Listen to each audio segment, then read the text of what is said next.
Welcome or welcome back to A Better Choice Homestead. My name is Kelly, and on my channel, I focus on food, growing it, preparing it, and preserving it. On Sundays, I typically do a garden or garden-related video. On Tuesdays, I do a cook with me video where I focus on quick, easy, healthy, nutritious meals that you can usually get onto the table from start to serve in under 30 minutes. And on Fridays, it is all about freeze drying, and that's what we're doing today. I just finished my last Sunday video where I showed processing 60-something ears of corn, and we got all of that prepped and frozen. And the next step for this corn is to get it into the freeze dryer. So this is corn that I buy from the farmer's market in the summer. I don't grow my own corn.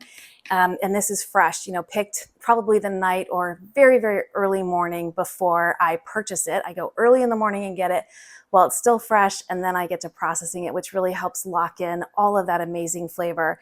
This is buttercream sweet corn. It is the sweetest corn I have ever tasted. And when I freeze dry this, it disappears fast because people like to eat it as snacks. People ask for it for Christmas presents and for gifts.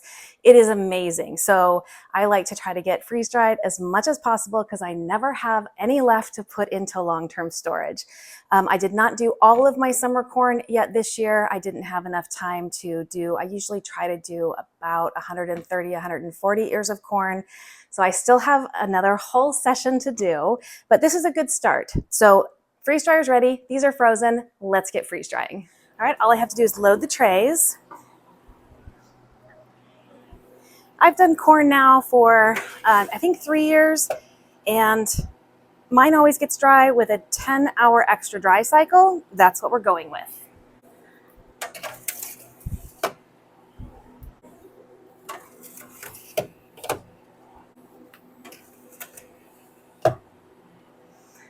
Close the door, close the drain valve, and then push continue on the machine. This is going to go into a freeze phase now, but it's not going to take that long because this is frozen.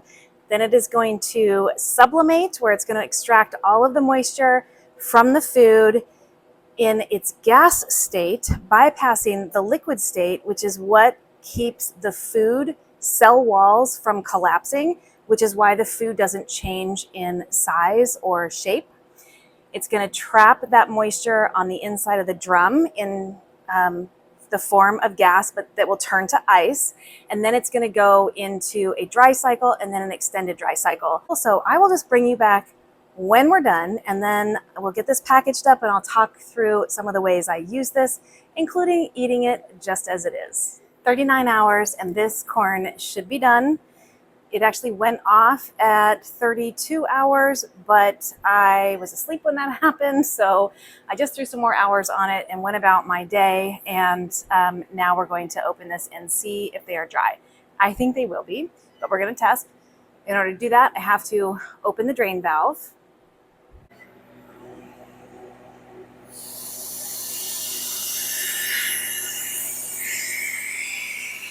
That releases the pressure inside the chamber.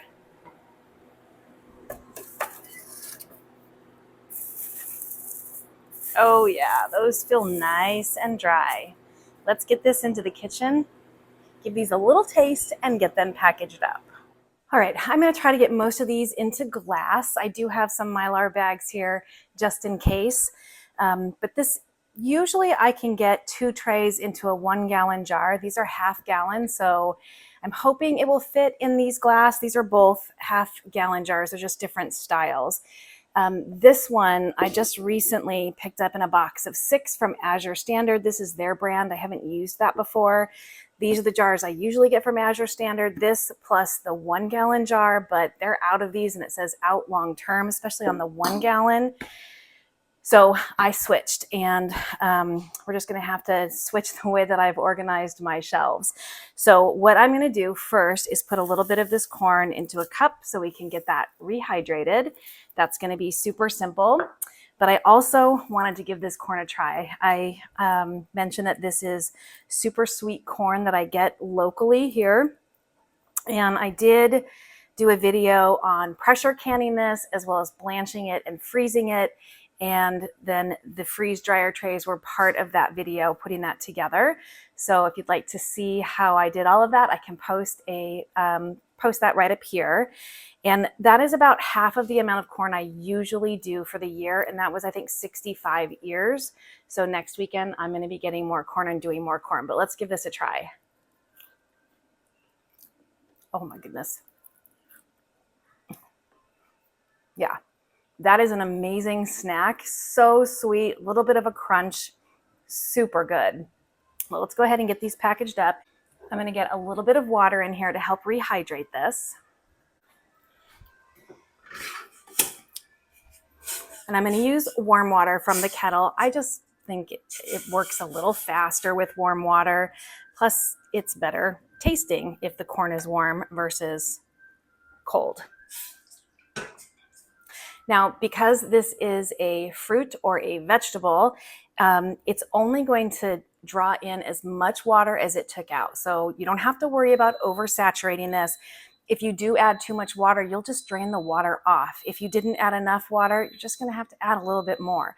So as long as we're not reconstituting something where we're looking for a very specific consistency of liquid to, say, powder, like milk or mashed potatoes or something along those lines, you really don't need to be super careful about how much water you get in, unless you don't want to have to drain it off. Like if you're doing like MRE packs or something, and you want to add a very specific amount of water so that it's ready and just as is, you don't have to drain any water, then you might have to do some math by weighing your trays, and before you put them in, weighing them after you take them out, seeing how much weight was lost, and that would be what you would put back in terms of water.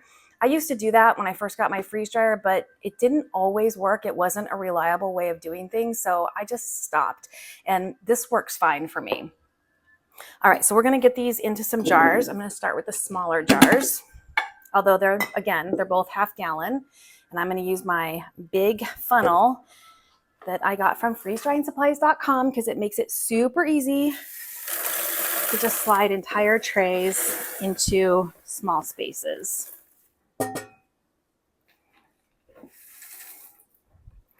That is just about perfect. That is just up to the neck. I'm going to go ahead and add a little bit more. Let's just fill this up. And so I am not going to get any Mylar filled, which is fine. Like I said, I'm going to be doing some more corn next weekend. All right, so one jar filled. I'm just going to grab an oxygen absorber. And the reason I'm putting oxygen absorber in these is because I also have blanched corn in the freezer, which I will use first. So I'm not expecting to have to crack into this for a few months at least. And so I'm just going to go ahead and put an oxygen absorber. This is not usually what I do in my glass. I'm just showing good practice here, because as long as I don't open these jars, they're airtight. Nothing's going to get in here. These are going to be fine. I have these jars without oxygen absorber on my shelf with freeze-dried food in them, and some of that's been in there for over a year, and it has not rehydrated. It has not gone bad. It has not gone soft. It's perfectly fine. But for best practice, because I'm showing it on video, I'll go ahead and put one in there.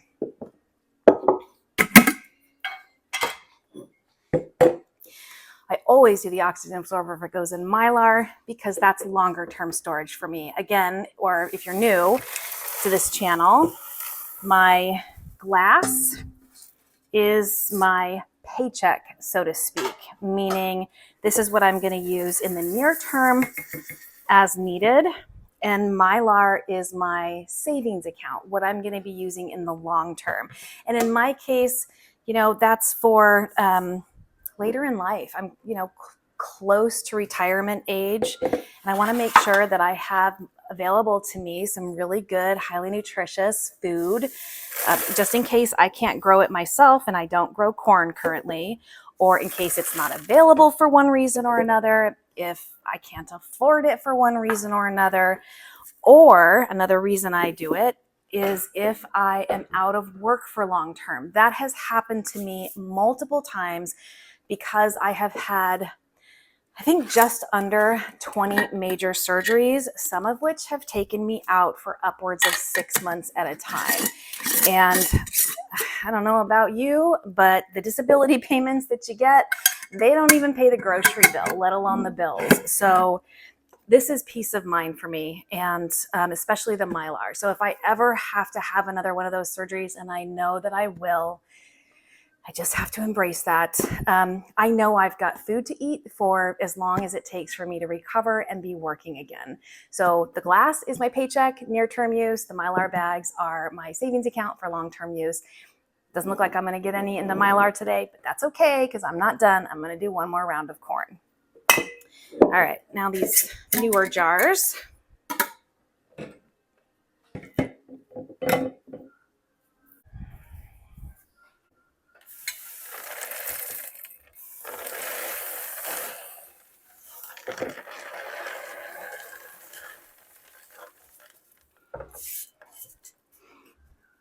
I don't have any silicone mats on here at all. These are sliding off super easy. There's no sticking, which is a little surprising considering how sweet, sugar rich they are. All right, let's fill this jar up as much as we can. Ooh, I think that's good.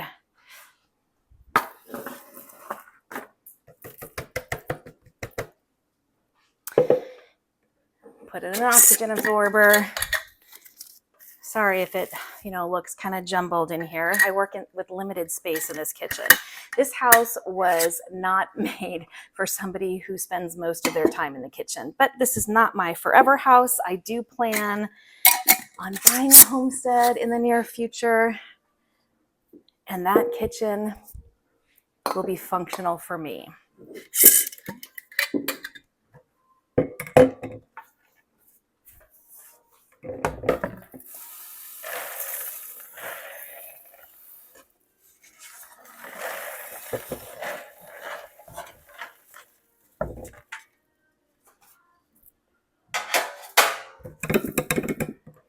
Beautiful. Okay, I'm not going to put an oxygen absorber in here. This is going to be the one that I'm going to pull from sooner rather than later. And these 3 that do have oxygen absorbers in them, they're going to go into my long-term pantry area. All right, let's give this corn a try. It's only been, 2 minutes since I put it in the water. And, there is some loose water in here. Hard for me to show you. Let me see if I can show you. So there is just a little bit of moisture down here at the bottom. That doesn't bother me. I would just pour that off if I was serving this for dinner. So I would put this in a larger bowl, fill it with water, cap it for just a minute, and then use the cap to help drain this off. Dinner is served. Let's see if we're fully rehydrated.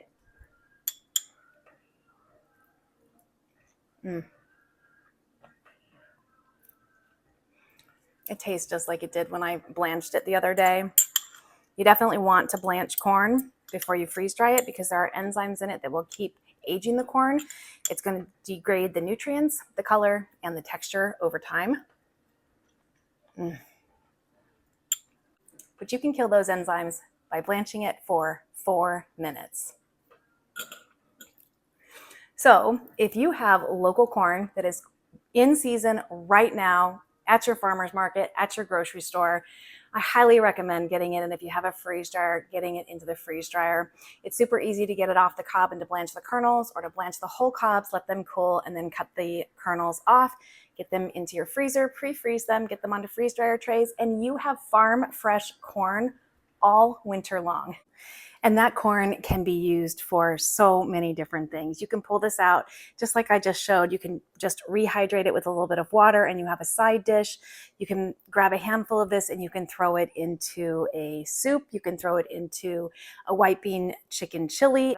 You can throw it into a casserole, just about anything. It's going to rehydrate super simply as it cooks in one of those types of dishes, or you can eat it as a dry snack as well. Thank you so much for joining me for another Freeze Dry Friday corn edition.